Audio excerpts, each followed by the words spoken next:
Olá, amigo mecânico. Meu nome é Luiz Castro, trabalho no departamento técnico da Cobrec e hoje nós vamos fazer a manutenção no sistema de freio deste Renault Kwid. Nós vamos fazer a substituição da pastilha, fazer uma análise completa do sistema de freio, observando alguns detalhes no sistema de freio desse veículo. Nós vamos começar essa análise a partir de uma revisão de luzes. Isso é necessário, principalmente num veículo que você está recebendo na oficina pela primeira vez, então esse veículo não tem um histórico de manutenção na oficina, e o ideal é que se faça uma revisão de luz, principalmente as luzes dos sistemas de eletrônica embarcada, ABS e airbag, nesse caso principalmente, para que a gente tenha certeza de que está tudo funcionando regularmente. Então nós vamos começar a fazer essa análise a partir das luzes no painel. Bem, amigo mecânico, nós vamos trabalhar, no caso desse veículo, com um checklist. Esse checklist aqui eu tenho os principais componentes do freio e à medida que nós formos analisando os componentes, nós vamos aqui ticando se está em ordem ou se há necessidade de substituição. Tinha falado com vocês a respeito dessa revisão de luzes aqui. Então, o que nós vamos fazer?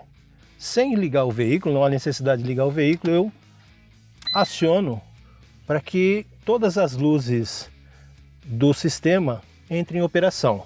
E eu vou aguardar entre 5 e 10 segundos para que se apaguem a indicação de ABS e airbag. Na maioria dos casos, varia entre 10 e 15 segundos. Depois que você ligou, o sistema vai fazer a leitura dos sensores, estando tudo ok com o sistema, ela vai apagar. Caso não apague, podemos ter uma avaria tanto no ABS quanto no airbag.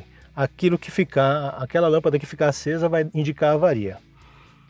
O fato da lâmpada estar acionada, estar acesa, não indica que eu tenha um problema no freio. Eu tenho um problema ou nos sensores ou no sistema de ABS, que é um sistema acessório do sistema de freio. Então, independente de estar em pleno funcionamento ou não, o veículo vai executar a frenagem. Toda vez que você acionar o sistema de freio, ele vai acionar de maneira independente. Feita a revisão das luzes, estando tudo bem, eu coloco o meu pé em cima do pedal do freio e aciono o motor. Acionando o motor, vou gerar vácuo na câmara do servo-freio e faço a conferência já de altura do pedal de freio. Esse curso de pedal nos dá uma noção mais ou menos do consumo de sapatas, né? Sapata, quanto mais consumo eu tiver, mais longe ela vai estar do tambor. Estando mais longe, eu preciso de mais curso de pedal para que ela chegue até o tambor, né? Então essa é uma primeira análise. Nós estamos fazendo aqui uma análise para ver a real necessidade de troca, substituição das sapatas. Isso vai se confirmar quando nós desmontarmos lá a parte traseira para medir tambor, dar uma olhada no consumo geral, no estado geral das peças na parte dos tambores, na parte traseira, né? Então, voltando aqui por servo-freio, aciono, deixo acionado e desligo o carro. Meu pé tem que ficar parado sem que eu faça um esforço excessivo no pedal. Caso eu tenha um vazamento na câmara do servo-freio, que eu comece a perder essa condição de vácuo, automaticamente o pedal começa a levantar. Eu perco o vácuo lá por um vazamento ou na válvula de retenção ou em algum ponto, automaticamente o meu pé começa a levantar. Caso a câmara do servo-freio esteja intacta, perfeita, lacrada, vedando toda a passagem de ar, meu pé vai ficar paradinho. E para confirmar isso, o que eu faço? Eu tiro o pé e aciono mais uma 2 vezes. Eu tenho que ter ainda aquele conforto de frenagem, aquele pedal macio, e isso indica que eu tenho uma quantidade ideal de vácuo no sistema. No caso desse veículo, está perfeito. Eu fiz 3 acionamentos e os 3 acionamentos eu tive aí uma maciez boa na frenagem. A partir de agora ele já começa a ficar mais firme. Isso indica que todo o vácuo foi consumido pelos acionamentos aqui. Então, no caso, eu tenho que fazer um pouco mais de força, né? A função do servo-freio é multiplicar essa força que eu faço no pedal, né? Eu faço uma força aqui, eu tenho uma diferença de pressão gerada pelo vácuo, e essa diferença de pressão é que me dá esse conforto. Então eu faço um esforço mínimo aqui, que é multiplicado em força para fazer a frenagem do veículo. Depois de feita a revisão de luzes e aquele teste no servo-freio, nós vamos então agora, na parte de fora, já começar a análise aqui a partir do reservatório de fluido de freio. E vamos falar um pouquinho das características dos fluidos em geral. Fluido de freio recomendado para esse veículo é o DOT 4.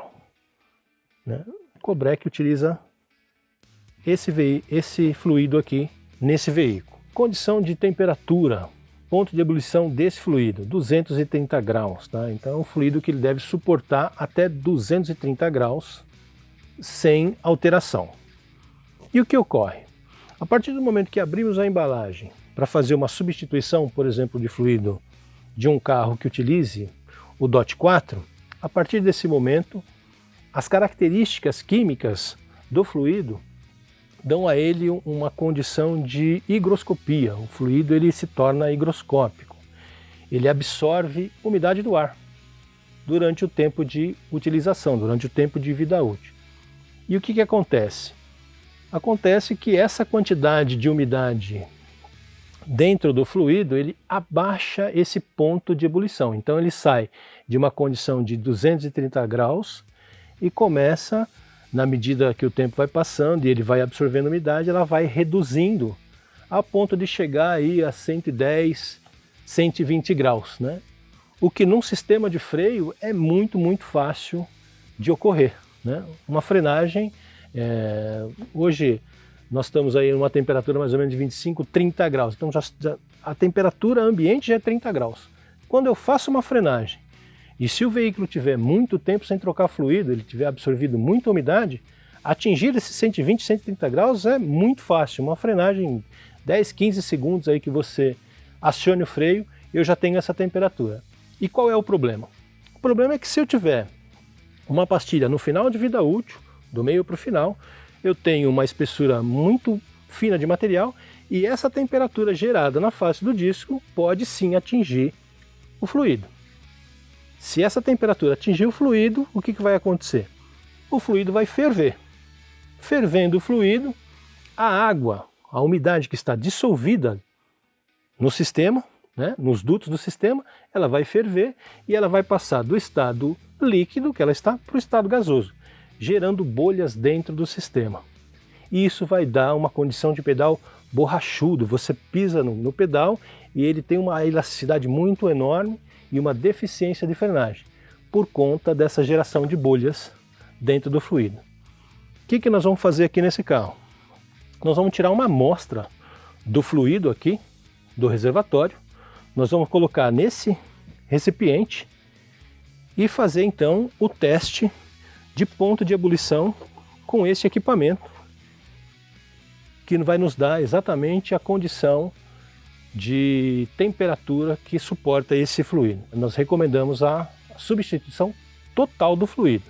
E por que a substituição total? Nós temos acompanhado de vez em quando que há um hábito de completar fluido, né? Fluido é um líquido que não evapora, né? Você completou, está no nível, a única variação de nível que eu vou ter é quando a pastilha desgasta, né? Desgastou a pastilha, automaticamente vai haver a compensação desse consumo com o fluido. Então, no reservatório ele vai baixar do nível. À medida que você tira a pastilha, colocou as pastilhas novas, ele vai voltar no nível. A única coisa que você vai se preocupar então com a qualidade desse fluido, né? Se ele está úmido ou não. E essa condição a gente consegue aferir com esse equipamento. Uma outra característica que acontece com os fluidos de freio. À medida que vai passando o tempo e por conta dessas mudanças químicas, ocorre a mudança do estado alcalino para o estado ácido. E o que é isso? E em função dele absorver essa umidade, em função da variação de temperatura e do uso, ele vai mudando essa característica. Então, no momento que nós abrimos uma embalagem, ele está sem umidade e totalmente alcalino. Ele não oferece nenhuma interferência em nenhum componente do sistema. À medida que o tempo vai passando, como ele é um produto feito da formação química de vários líquidos, que tem que ter como característica suportar uma variação muito grande de temperatura, né? Para vocês terem uma ideia, o DOT 4, por exemplo, ele sai de menos 40 graus a 230 graus. Então eu tenho 270 graus aí de variação de temperatura. Menos 40? Sim. Se você estiver num local, por exemplo, que eu tenho uma condição de temperatura muito baixa, o fluido não pode congelar dentro do sistema, né? Por ter um problema de expansão no sistema e também por deficiência no acionamento. Então ele tem que suportar uma temperatura extremamente baixa e uma temperatura extremamente alta. Para que isso ocorra, ele é então construído com essa variação química, né? E é exatamente isso que também traz essa característica dele mudar do estado ácido, do estado alcalino para o estado ácido. E essa condição, associada à quantidade de umidade que ele pode conter, é que provoca a corrosão nos componentes do sistema, principalmente os componentes metálicos, pistões, válvulas, né? E nós temos que nos preocupar bastante então com essa condição, principalmente nos carros equipados com ABS, né? Vamos lembrar que dentro do sistema ABS, dentro da bomba de recalque, por exemplo, eu tenho uma quantidade de fluido lá que tem que estar praticamente sem umidade e o mais alcalino possível para que não corroa as válvulas do sistema. Alguns veículos, hoje a maioria dos veículos, trabalham com o acionamento do sistema de embreagem também com fluido, né? Eu tenho lá um cilindro, né? Eles trabalham com um atuador hidráulico e esse atuador hidráulico se abastece do fluido de freio. E da onde vem esse fluido? Do mesmo lugar que está abastecendo o sistema de freio. Então essa condição de acidez e umidade também atua no sistema de embreagem. Então por isso que nós recomendamos regularmente a inspeção da qualidade desse fluido, né? Se está úmido ou não está, e se está alcalino ou não, exatamente para você não ter a corrosão do sistema e o comprometimento também do sistema de embreagem do veículo. Então vamos fazer aí a coleta desse fluido e fazer a medição para a gente ver o ponto de ebulição que está apresentando esse fluido no veículo. Eu abri aqui o reservatório. Só de abrir e você observar o fundo do reservatório, à medida que vai passando o tempo e vai se acentuando essa condição de umidade e acidez, vai se depositando no fundo do reservatório uma fuligem, né, que é proveniente do desgaste dos componentes dos dutos, né? Então eu tenho lá nas pinças, no caso desse veículo aqui, cilindro de roda, eu tenho algumas gachetas de vedação que promovem aí a estanqueidade e o movimento hidráulico, e essas guarnições se desgastam nessa condição de umidade e acidez. Esse desgaste ele vem aqui também para o fundo do reservatório. Então, a primeira coisa que a gente olha é o aspecto geral da coloração do fluido. Nesse caso aqui, como é um veículo com, apesar de ter pouco mais de 54 mil quilômetros rodados, ele está com uma manutenção em dia, né? O fluido ele está num amarelo âmbar cristalino e eu não tenho uma deposição de resíduo dentro do reservatório. Como eu disse, para a gente fazer essa aferição da temperatura de ebulição do fluido, nós vamos utilizar uma seringa, né? O procedimento correto é que você utilize uma seringa.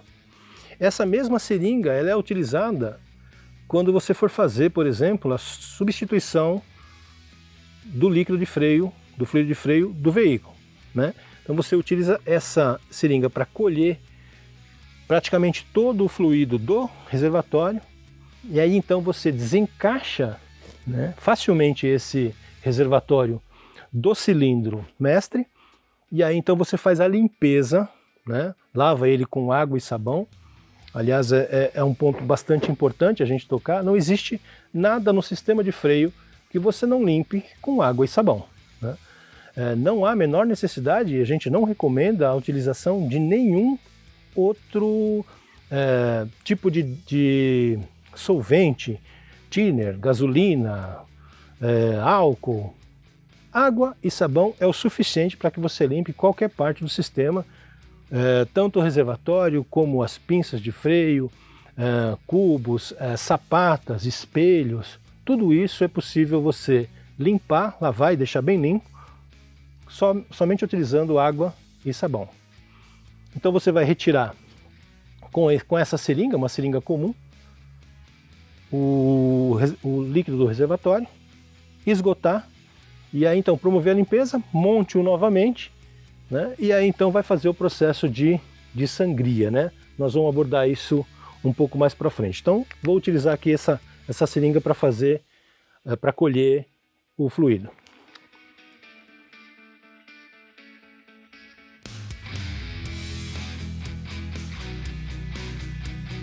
Esse equipamento trabalha ligado na bateria do próprio veículo, é um equipamento que trabalha numa carga de 12 volts. Nós vamos ligar aqui a bateria.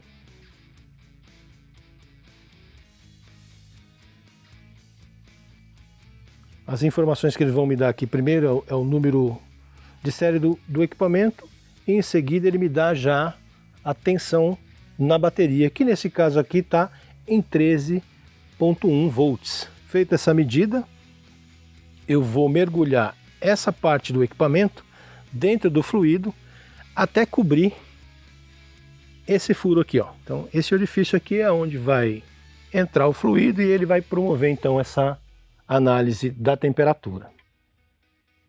Mergulhei, eu aperto esse botão de start aqui, ele vai preenchendo uma barra de status aqui, indicando que ele já está fazendo a análise, né? Então eu seguro pressionado até que ele termine de preencher essa barra de status aqui, indicando que já está finalizando aqui, ó. No caso, fez aqui a análise. Procure trabalhar sempre com luva e um paninho para que não pingue o líquido de freio, nem na tua roupa, nem no carro, em nenhum lugar, porque ele é corrosivo, né? Ele é um líquido que acaba fazendo um estrago. No nosso caso aqui, 184 graus marcou esse fluido. O equipamento aqui me dá também os mínimos, né? Então ele me dá aqui, ele vai variando de tela em tela, indicou 184 graus para aquela amostra que nós tiramos e me dá o parâmetro. DOT 3, 140 graus de mínima, DOT 4, 155 graus de mínima e DOT 5.1, 180 graus de mínima, né? Então esse fluido, 184 graus de ponto de ebulição, ele está dentro do padrão segundo o equipamento, que diz que o mínimo é 155, né? Então ele já tem uma variação, eu já tenho uma quantidade de umidade neste fluido, né? 230 ele abaixou para 184 graus. Então nós vamos promover aí a substituição também desse fluido. Mais um detalhe bastante importante a respeito do fluido de freio. Nós temos aí a classificação DOT 3, DOT 4, DOT 5.1 e DOT 5.0. Vamos falar um pouquinho dessas diferenças. No caso do DOT 3, 4 e 5.1 são fluidos à base de poliglicol, que eles trabalham mais ou menos com o mesmo tipo de funcionamento. E por que, por exemplo, eu não tiro o DOT 4 que está aplicado nesse carro e já coloco um DOT 5.1 que teoricamente me fornece uma temperatura, um ponto de ebulição muito maior. Nesse caso, poderia fazer isso, mas o que acontece? Eu estaria elevando o custo de manutenção, porque o DOT 5.1 ele é indicado para veículos um pouco maiores, aí, picapes, vans, utilitários, né, que são veículos que eu tenho uma temperatura de frenagem maior, eles têm conjuntos de freio maiores, né, exatamente por conta dessa variação de temperatura. Então, nesses veículos são maiores, são veículos de carga, né, é utilizado 5.1. Né? No caso desse veículo não há necessidade, então substituo o 4 que está com uma temperatura baixa por um DOT 4 só para que ele volte a ter aí o ponto de ebulição perto dos 230, 235 graus. DOT 5.0, diferença básica. O DOT 5.0 é um fluido à base de silicone. Ao invés dele ser a base poliglicol, a base dele é silicone. Então é o que a gente chama de fluido hidrorrepelente, né? Ele demora muito mais tempo para absorver umidade, né? Mas mantém as mesmas características, por exemplo, de acidez e alcalinidade que nós tínhamos comentado agora há pouco, né? Eu tenho essa mesma necessidade de substituição. Posso substituir, por exemplo, um DOT 4, que é o caso desse veículo, por um 5.0? Não, absolutamente não. Por quê? Como são construções químicas diferentes, à medida que eu fizer essa substituição, mesmo que eu faça uma limpeza, uma lavagem, por exemplo, no sistema de freio desse carro para colocar o 5.0, eu ainda vou ter, em algum ponto, uma pequena parte do fluido 4, DOT 4. E aí o que acontece? Quando eu colocar o fluido 5.0, que tem uma construção química diferente, ele vai reagir. Ele vai reagir e aí ele pode liquefazer totalmente e deixar ele com uma viscosidade perto do ponto de água, né? Uma viscosidade muito reduzida, ou então o contrário, ele formar uma massa como se fosse um gel. E isso dificulta e trava as válvulas do veículo. Então, de maneira nenhuma eu posso substituir um fluido de base poliglicol, colocar um fluido hidrorrepelente, à base de silicone, né? E o contrário também. Tirar um veículo, por exemplo, que é 5.0, né? Ah, não encontrei o fluido, então vou colocar o 5.1. Lembre-se sempre que tem essa diferença de construção química. O fluido 5.1 é a base de poliglicol e o 5.0 a base de silicone. À medida que eu faço aí a intercambiabilidade entre os dois, eles vão brigar no sistema e aí pode ter várias reações. As principais ou eu ter uma viscosidade muito baixa ou uma viscosidade muito alta a ponto de virar um gel dentro do sistema. Essa é a diferença básica entre eles.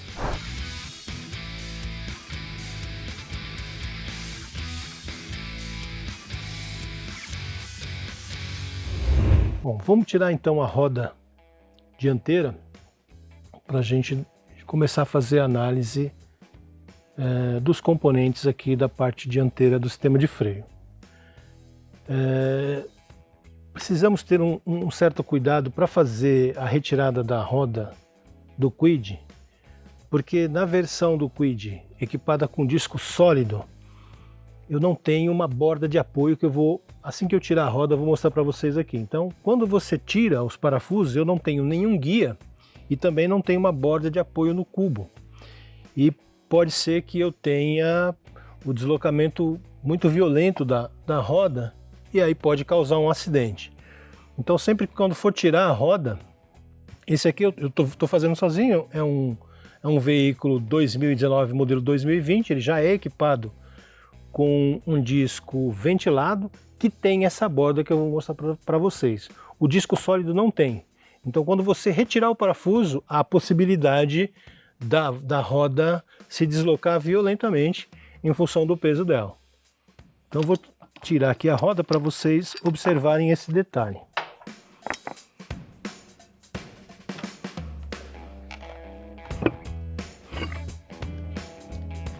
Como eu tinha indicado para vocês, esse é um veículo 2019 modelo 2020, ele já é equipado com disco de freio ventilado, e o disco de freio ventilado tem essa borda de apoio aqui, onde o cubo da roda apoia. Então é possível você tirar os parafusos, né, e ainda você tem ainda uma condição de apoio da roda, ela não se desloca violentamente. Vamos fazer então a desmontagem da pinça para fazermos a manutenção nessa parte do sistema. Nosso objetivo aqui é observar o desgaste, lubrificação e as condições gerais dessa parte do sistema, pinça e cavalete. Especificamente esse veículo ele é equipado com uma mola de retorno na parte interna. Assim que a gente desmontar vai ser possível observar essa mola na parte interna. A função dessa mola é o alívio do torque residual. A pastilha vai até o disco no momento da frenagem. Quando o cliente tira o pé do freio, preciso que essa pastilha se afaste do disco e abra uma folga entre o disco e a pastilha para a temperatura abaixar, né? E a gente fazer então essa troca de temperatura por convenção. Para fazermos essa desmontagem, nós vamos fazer o seguinte procedimento. Como é um veículo equipado com ABS, nós vamos abrir o sangrador, mas vamos estrangular o flexível. Qual é a necessidade de você fazer o estrangulamento aqui do flexível? Eu tenho, por ser a parte mais baixa do sistema, uma frequência de resíduo do líquido de freio nessa região.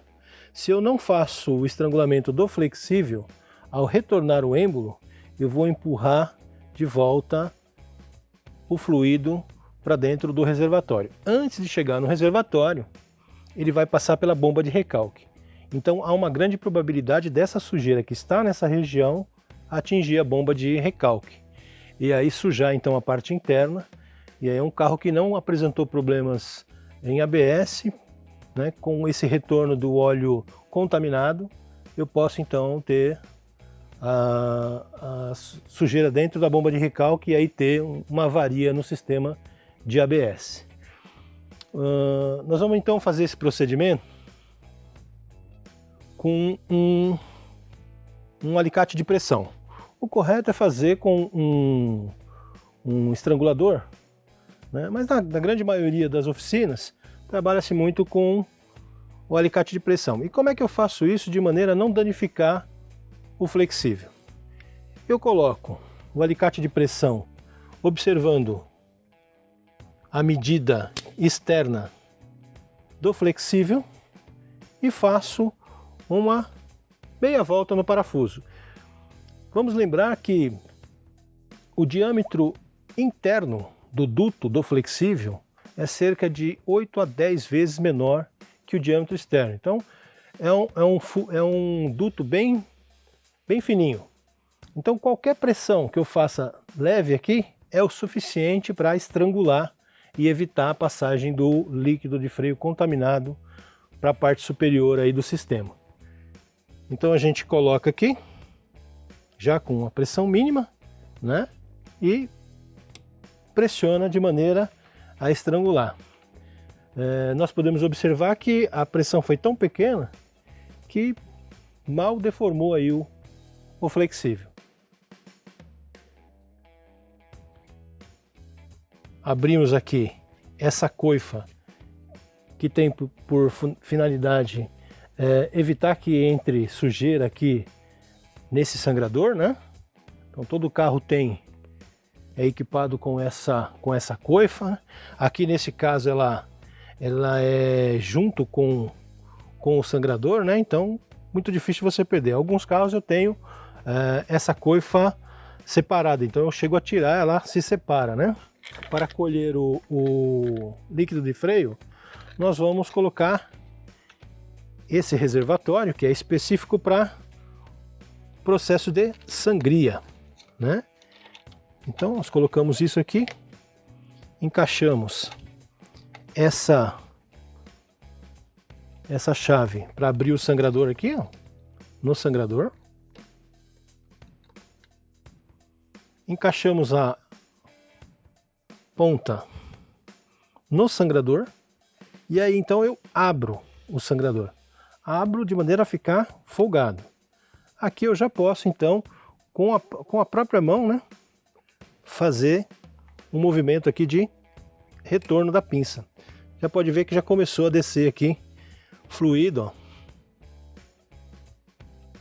nessa região. Fiz esse movimento o suficiente para liberar a pastilha, eu já posso fechar, né? Estrangulado, eu tenho certeza que o fluido, o excedente de fluido saiu aqui para o reservatório e não foi para a bomba de recalque. Vamos desmontar aqui. Então vamos proceder aqui a retirada do cavalete, da pinça. Soltamos aqui os prisioneiros que prendem a pinça no cavalete e destacamos aqui então a pinça de freio. Para que essa pinça não fique pendurada dessa forma, isso vai forçar o flexível, né? Vamos lembrar que o flexível ele é construído para transmitir aí a pressão, segurar a pressão de freio, do líquido de freio, para transmitir a força do pedal para o êmbolo. Então, quando eu deixo a pinça nessa posição, por menor que seja o conjunto, mais leve que seja, eu estou condicionando o flexível a uma força de estiramento, o que vai prejudicar a estrutura desse material. Ele vai esticar e vai prejudicar as fibras do material. Então eu posso ter aí um rompimento das fibras, consequentemente ele vai inchar, né? À medida que você põe pressão, apertou o freio, ele incha, né? Por quê? Porque eu mexi na estrutura do duto do flexível. Então o correto é a gente ter um anteparo, algum acessório que a gente consiga prender a pinça numa região do veículo que o flexível fique numa posição de descanso, né? Sem esforço nenhum. Um outro detalhe, já vi profissionais trabalhando dessa forma, ele não trabalha com esse acessório e ele pluga essa parte da pinça nessa parte do cavalete. O que acontece? Ela vai ficar momentaneamente colocada aqui. A partir do momento que você começa a trabalhar nessa região do veículo, que você às vezes precisa movimentar o telescópio para observar um ou outro detalhe no cavalete, esse movimento vai deslocar o cavalete e ele vai acabar caindo na sua mão, então provocando um acidente. Então duas funções, né? Primeiro a segurança, sempre a segurança, né? Sempre visando a segurança, manter o cavalete fixo numa região do veículo que ele não vai te prejudicar, que vai manter a sua mão segura aqui para fazer a execução do serviço. E o segundo detalhe importante, manter o flexível numa posição de descanso sem esforço, né?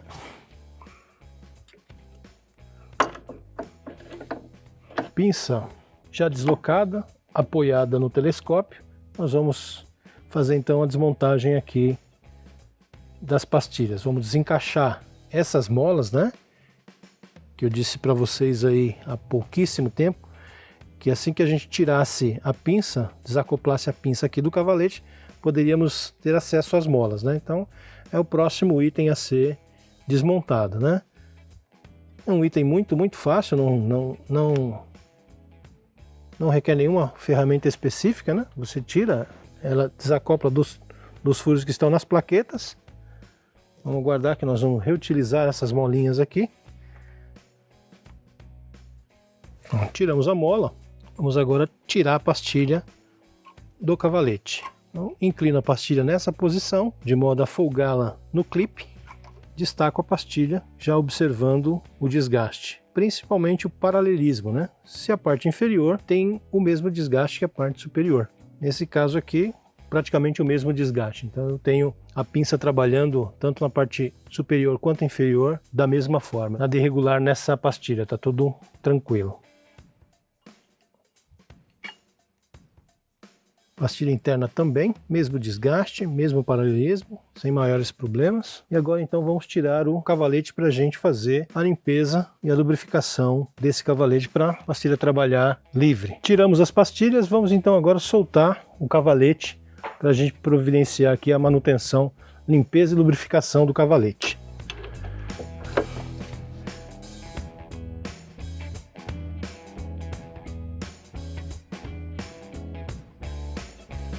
Cavalete retirado, nós vamos providenciar então a limpeza dos clips e do cavalete em geral. Bom pessoal, cavalete desmontado, nós vamos fazer então a limpeza do cavalete, principalmente das partes de clipe, onde tem uma aderência maior do desgaste da pastilha e também do disco de freio, né? É uma região que está bem propensa a ter uma aderência grande dessa sujeira. Nós vamos usar esse produto da Textar, que é o Fórmula XT. Ele é um líquido hidrocarboneto, né, à base de alguns solventes, mas são solventes que não prejudicam a parte de freio e específico para limpar essa região, tanto a parte dianteira, pinça, cavalete, como a parte traseira, a parte de sapatas e lonas, né? Então o que nós vamos fazer aqui? Sempre usando máscara, né? De preferência, aqui nós vamos fazer apenas uma demonstração, mas para usar esse produto sempre mantendo a segurança em primeiro lugar. Luvas, máscara e num lugar o mais ventilado possível, né? Para que você não inale esse material.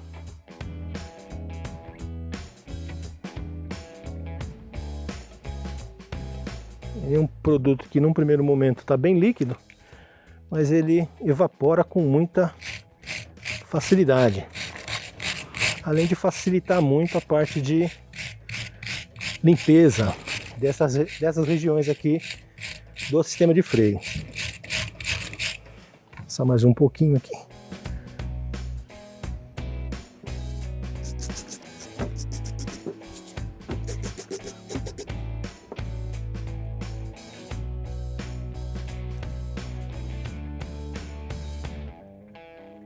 No segundo momento nós fazemos aqui a limpeza também dessa parte do cavalete, que é a parte onde fica apoiada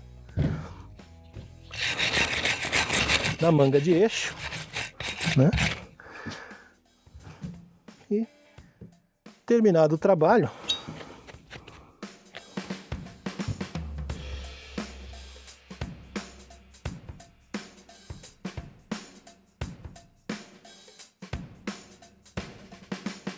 o cavalete vai ficar com essa característica de limpeza, pronto para a gente fazer a lubrificação dessas partes móveis. Agora vamos fazer a instalação das coifas dos pinos.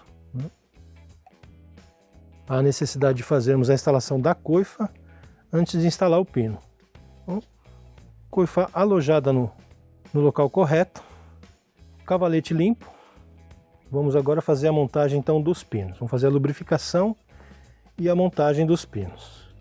Para essa lubrificação nós vamos usar esse material aqui. É uma cera para lubrificação, especial para freio. Suporta aí, tem um ponto de gota acima de 900 graus. Então 900 graus para que ela fique líquida, né? E é um produto desenvolvido especificamente para trabalhar nessa região que eu tenho algumas borrachas nitrílicas, tá? Não deve ser utilizado nessa lubrificação graxa comum. Por quê? A graxa comum, ela tem a presença de hidrocarboneto. Ela é produzida a partir de derivado de petróleo. O derivado de petróleo tem hidrocarboneto. E o hidrocarboneto ele reage com a borracha nitrílica. Ele resseca a borracha a ponto dela perder essa elasticidade, né? E perde a função, além de dar proteção, né? Porque ela trabalha como um guarda-pó, evitando que a sujeira entre na sede do cavalete, né? E evita e mantém esse ponto lubrificado. Se eu utilizar aqui uma graxa à base de derivado de petróleo, eu vou comprometer, além das coifas, comprometer essa borracha aqui, que trabalha nessa região aqui interna. Então, para esse tipo de lubrificação em freio, a gente recomenda trabalhar com Ceratec.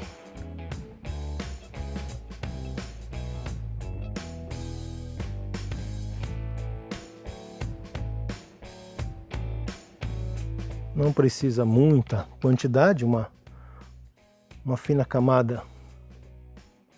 Uma fina camada é o suficiente.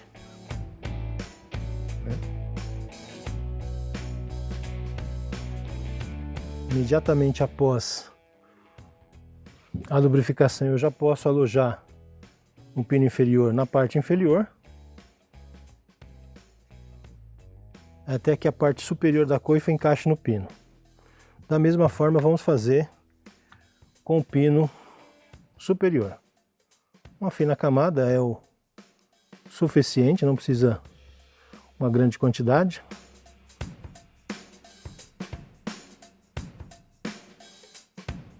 Prontinho, pinos instalados. Então nós vamos fazer então a instalação do cavalete na manga de eixo, mas antes de fazer a instalação, nós vamos instalar o relógio comparador no telescópio e conferir a medida de batimento do disco, né? Batimento axial.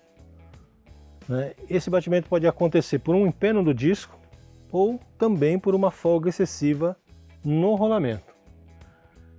Nesse veículo aqui nós não vamos fazer a substituição nem do disco nem das pastilhas. Nós estamos fazendo aqui um material de demonstração sobre os detalhes de manutenção no freio dianteiro do Kwid, né? E nós vamos indicar para a oficina fazer então essa substituição de discos e pastilha. Mas vamos fazer a conferência desse batimento do disco. Fizemos a montagem do relógio comparador no telescópio do veículo, relógio zerado. Procuro montar a ponta do apalpador do relógio o mais próximo possível da borda do disco, para que a gente tenha então uma precisão na medida dessa variação axial, que é ela que vai proporcionar aí a sensação de trepidação no veículo. Feita a montagem, eu vou girar aqui para a gente tirar essa medida. No caso da linha leve, montagem do conjunto até 10 centésimos é tolerável. Né? Acima de 10 centésimos eu começo a ter uma variação axial a ponto de ter lá o início de uma trepidação no veículo. Acima de 10 centésimos eu tiro o disco e faço uma medição no cubo para ver se não é o rolamento do cubo que está apresentando esse defeito axial ou se é uma variação no dimensional do disco. Né? Então tiro a medida no disco, passou de 10 centésimos, desmonto o disco e meço o cubo. O que der no cubo, você multiplica por 2. Então, um exemplo. Fizemos uma medida aqui e apresentou mais de 10, 15 centésimos. A hora que eu tirar e montar isso no cubo, se no cubo eu encontrar uma medida de 8 centésimos, por exemplo, o disco está bom e o cubo está ruim. E por que essa medida? Se der 8 no cubo, quando eu montar um disco novo, por exemplo, zerinho, ele vai apontar os 15, mais de 15 centésimos aqui. Então, do cubo para o disco sempre dobra a medida de oscilação. Então vamos, relógio zerado, vamos fazer a medida desse conjunto aqui.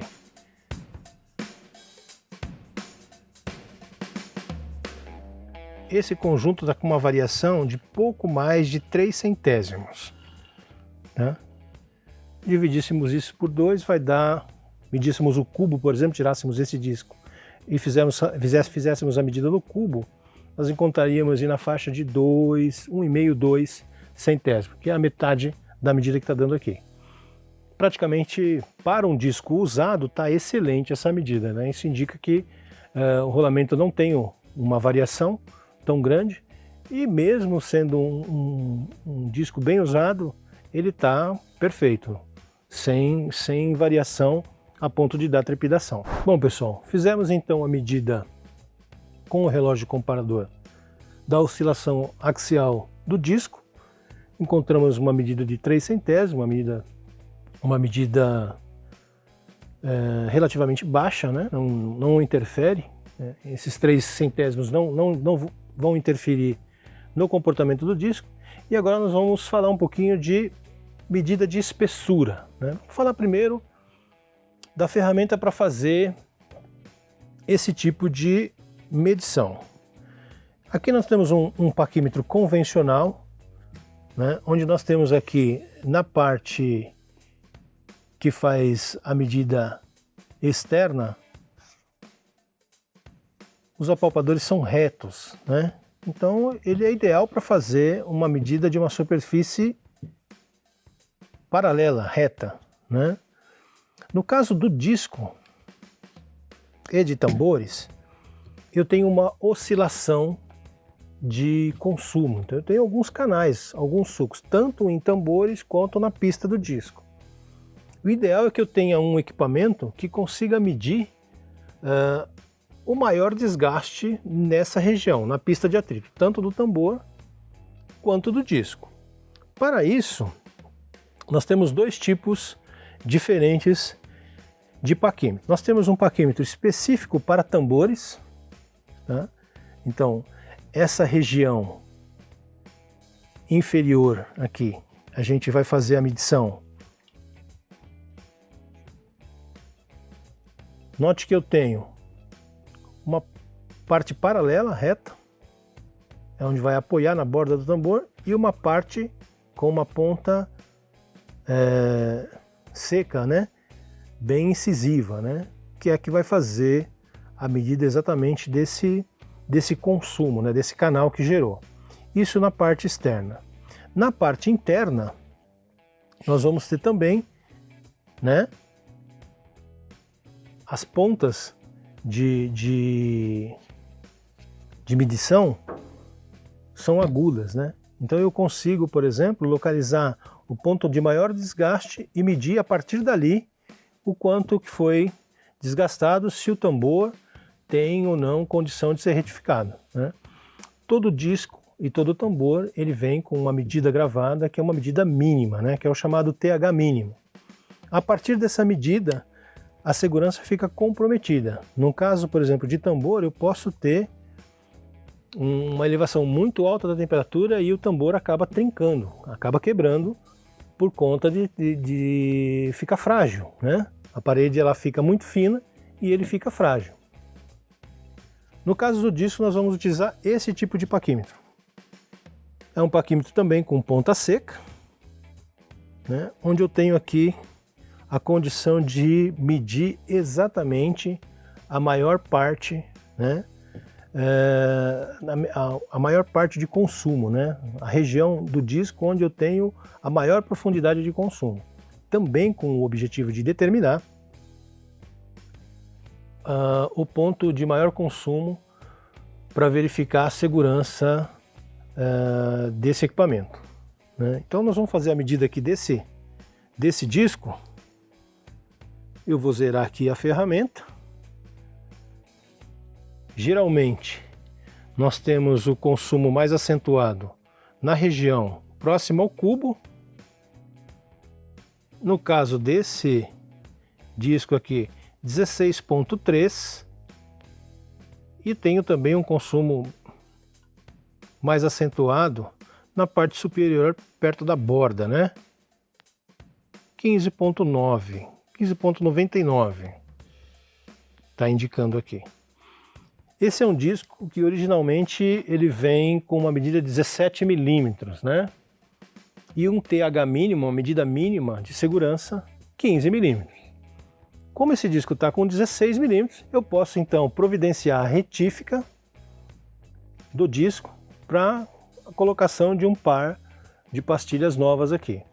Assim, sempre a necessidade de fazer a montagem de pastilhas novas em superfícies retas, perfeitamente retificadas, perfeitamente lisas. Por que isso? Se eu pegar uma pastilha de freio e montar numa superfície como está essa aqui, totalmente desgastada, eu vou dificultar o processo de assentamento da pastilha. Note que se eu montar a pastilha num disco retificado ou novo, esse assentamento total da superfície da pastilha com a superfície de atrito do disco vai ocorrer entre 300 e 500 km no máximo. Nessa condição, eu multiplico aí por 3 essa quilometragem. Por quê? Porque a pastilha ela vai ter que ir se assentando neste desenho do disco. Além do processo de assentamento ser mais demorado, há com toda certeza a probabilidade de eu ter trepidação e ruído numa condição dessa. Então, procedimento correto. Retífica, caso eu tenha medida mínima, como é o caso desse aqui. Um disco que originalmente vem com 17 milímetros, estou com 16 milímetros de consumo, medida mínima 15 milímetros, então é possível fazer a retífica. Ou, então, a substituição do disco por um disco novo. Mas sempre fazer a montagem de pastilhas em discos retificados ou novos. Sempre a superfície perfeitamente lisa. Bom, fizemos então a medida do disco. Vamos agora fazer a medida da pastilha. Falar um pouco da pastilha, né? A pastilha que estava nesse veículo é essa pastilha aqui. Está bem desgastada, né? Já está no ponto de troca, né? O ideal é você trocar com essa espessura, né? Já está utilizou praticamente 90% da vida útil da pastilha. Pastilha convencional do Quid, equipado com disco ventilado, é o nosso item N2119. Ele tem esse formato, né? Rigorosamente igual ao formato original, né? O produto reproduz exatamente as medidas do produto original, tanto na parte metálica, a parte de plaqueta, como a parte de massa de atrito. É um produto que tem uma espessura total de 15 milímetros.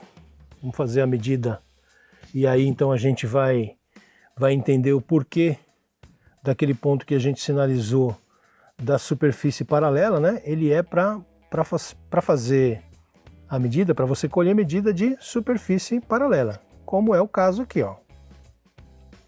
Né? É uma pastilha com 15 mm total de espessura, massa mais plaqueta. Na junção da massa e plaqueta, nós vamos ter um material chamado underlayer. Né? Por que que os fabricantes de pastilha recomendam fazer a substituição com no máximo 2 milímetros antes de que a massa chegue na plaqueta? Nessa medida, nós temos ali um material chamado underlayer, que é uma camada de material de atrito que promove a ancoragem da massa de atrito na plaqueta, né? Então ela fixa esse material de atrito na plaqueta, que é de aço, e eu tenho alguns compostos nesse material, nesse underlayer, que fazem a isolação térmica do produto. Né? Imagine que nessa condição aqui, ó, nas frenagens sucessivas que são feitas, a probabilidade da temperatura gerada aqui na superfície de atrito chegar aqui nas costas da pastilha é muito grande. Então, Os fabricantes de pastilhas que trabalham no padrão montadora sistemista, trabalham com ISO 16949, eles utilizam esse tipo de material para fazer a isolação, né? A Cobrec trabalha com esse material já na reposição, trabalha no produto colocado na montadora, e essa mesma construção é utilizada no produto de reposição. Então, um produto que está aí hoje nas lojas de autopeça no mercado tem essa construção. Nessa camada entre a massa de atrito e a plaqueta, eu tenho a utilização desse underlay, que é um item também de segurança. Esse produto N459 é utilizado no quid com disco sólido, né? Então, você vê que houve uma alteração no projeto. Disco ventilado, essa pastilha é uma pastilha bem maior, e o disco sólido trabalha com essa pastilha bem menor aqui. Mesma concepção de construção, massa de atrito, underlayer, seguindo rigorosamente os padrões de qualidade de montadora. A partir disso, pessoal, então nós vamos fazer agora a montagem do cavalete, o cavalete que nós fizemos a limpeza e lubrificação, e vamos fazer a demonstração da aplicação da pastilha nova, né? E por que nós vamos montar a pastilha nova? Para mostrar para vocês o jeito correto de fazer o retorno do êmbolo, né? Geralmente, em alguns casos, eu tenho observado que o retorno do êmbolo tem sido feito com chave de fenda. Isso prejudica muito o desempenho do êmbolo, né? Você pode danificar as gachetas na parte interna do êmbolo. E tem uma ferramenta específica para você fazer esse retorno. Ele volta de maneira paralela, sem oferecer risco qualquer para qualquer componente interno da pinça.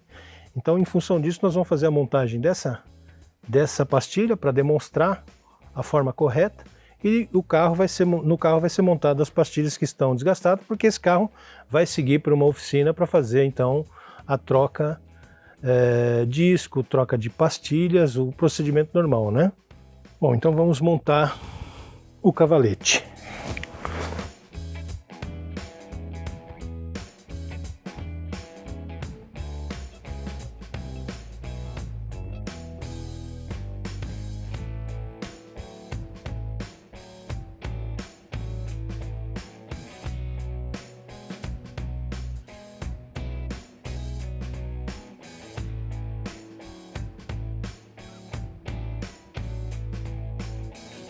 Cavalete montado, vamos fazer a lubrificação das costas da pastilha e fazer a montagem dessa pastilha no cavalete, e consequentemente na sequência nós vamos fazer o retorno do êmbolo para colocação de pastilhas novas, né? Nós temos uma ferramenta para mostrar para vocês como é que faz o correto retorno desse êmbolo. Então aqui não tem muito segredo. Um pouquinho de Ceratec nessa região da pastilha. E como é que eu sei que é nessa região? Eu estou analisando onde está pegando aqui na pastilha anterior, né? Não preciso passar na pastilha toda, somente onde há o contato da pinça com a plaqueta. Essa é a que vai na parte interna. Então eu coloco aqui nessa região,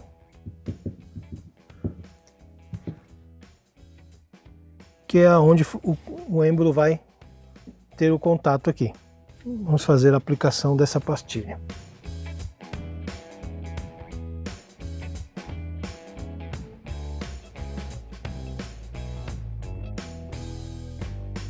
Montadas as pastilhas, vamos aplicar a mola, que é a mola que faz o retorno, que elimina o torque residual, né? Sempre lembrando que é o torque residual. O cliente freou, a pinça vai fazer esse movimento, apertar as pastilhas contra o disco para fazer o processo de frenagem, e no momento que ele aliviar a pressão, tirar o pé do freio, eu preciso que esse conjunto se afaste, abra uma folga mínima entre pastilha e disco para fazer a refrigeração desse conjunto. a função dessa mola é exatamente essa.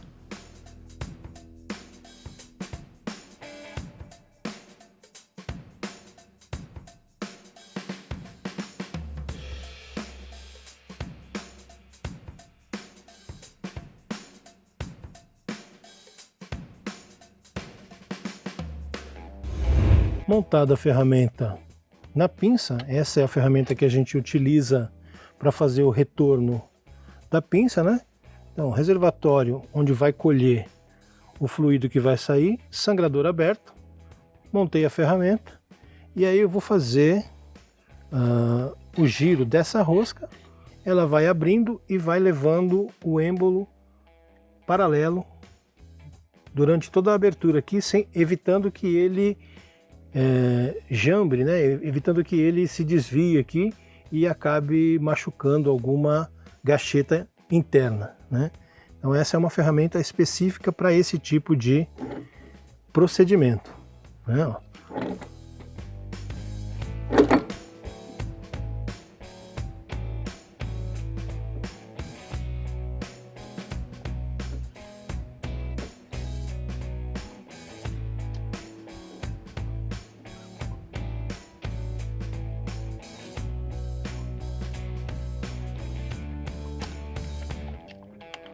Então, no final, eu vou ter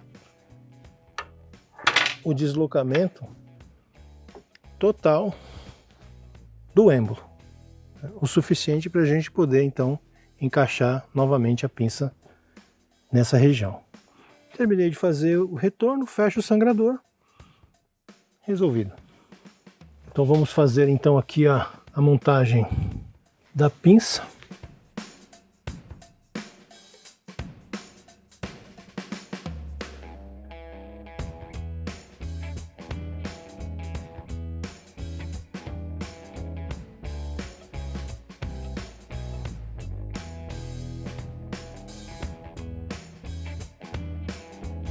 Bom, então fizemos aqui a montagem da peça nova para vocês verem o funcionamento da ferramenta e os detalhes de montagem da mola de alívio de torque residual. E agora a gente vai fazer a desmontagem novamente para a colocação das pastilhas usadas, porque esse carro vai ser direcionado então para a oficina para fazer todo o reparo, troca, né? Vai executar esses mesmos serviços, né, numa oficina.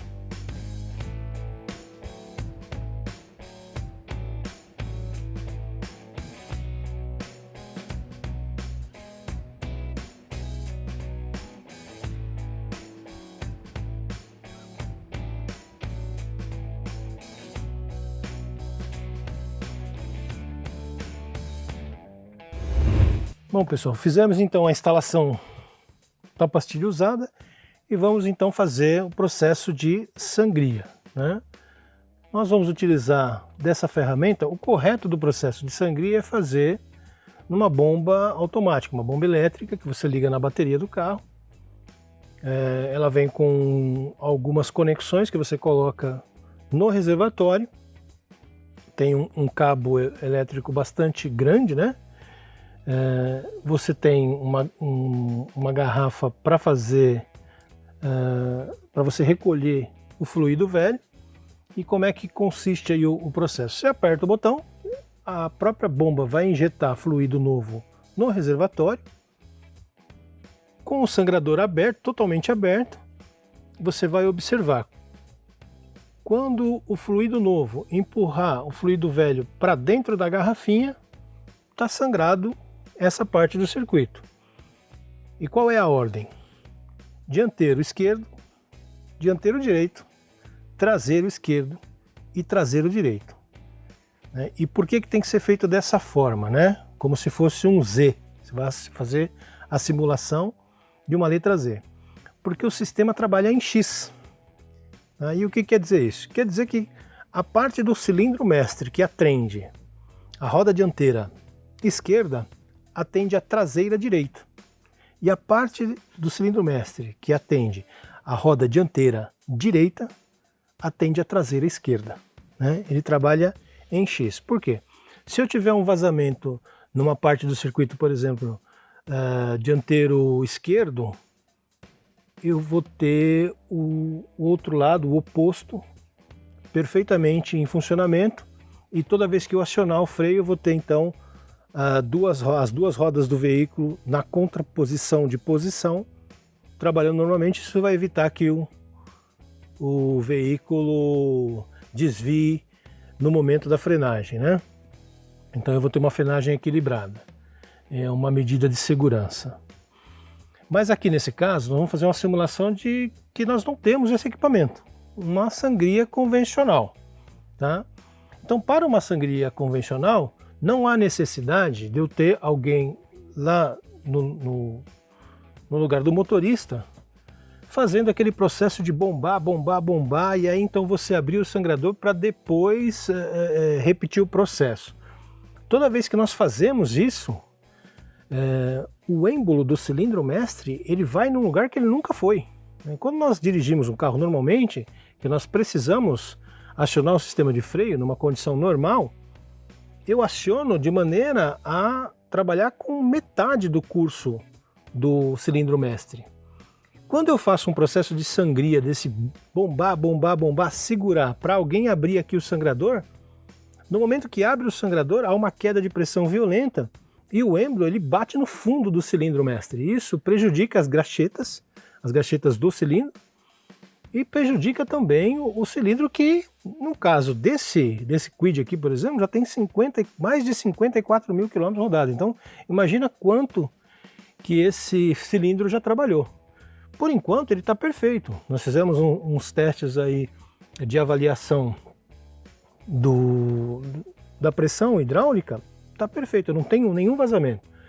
E nesse momento, fazendo uma sangria dessa forma, bombando, segura, aí abre, né, para eu ter essa queda violenta de pressão, onde o êmbolo vai bater no fundo do cilindro mestre, eu posso então